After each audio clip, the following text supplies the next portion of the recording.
আলহামদুলিল্লাহ গোবিন্দগঞ্জবাসী তারা তাদের ভালোবাসায় সিক্ত করে আমাকে নির্বাচিত করেছেন এবং আমি আপনার থেকে এতটুকু বলতে চাই যে গোবিন্দগঞ্জের আপামর জনসাধারণ জাতি ধর্ম বর্ণ দলমত নির্বিশেষে সবাইকে নিয়ে আমরা এই গোবিন্দগঞ্জটা গড়বো ইনশাল্লাহ। তো আমি এতটুকুই বলবো যে আমাদের প্রতিপক্ষ যারা নিকটতম প্রতিদ্বন্দ্বী হয়েছেন এবং আরও অন্যান্য যারা হয়েছেন তারা প্রত্যেকেই জনগণের আশা আকাঙ্ক্ষার প্রতিফলন। আমাদেরকে একসাথে সবাইকে মিলে আমরা সহমত এবং সহানুভূতি নিয়ে সবাইকে নিয়ে আমরা এই গোবিন্দগঞ্জকে গড়বো ইনশাল্লাহ। এটা আমার প্রথম মেসেজ।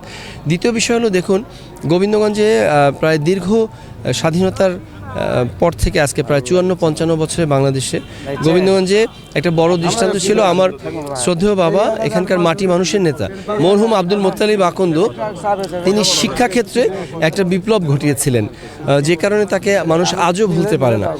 আজকে প্রায় 20 বছর পর তার ইন্তেকালের প্রায় 20 বছর পরে এখনও তার উপর আস্থা রেখে আল্লাহর উপর ভরসা করে আমাকে মানুষ তাদের ম্যান্ডেট দিয়েছে জনগণ।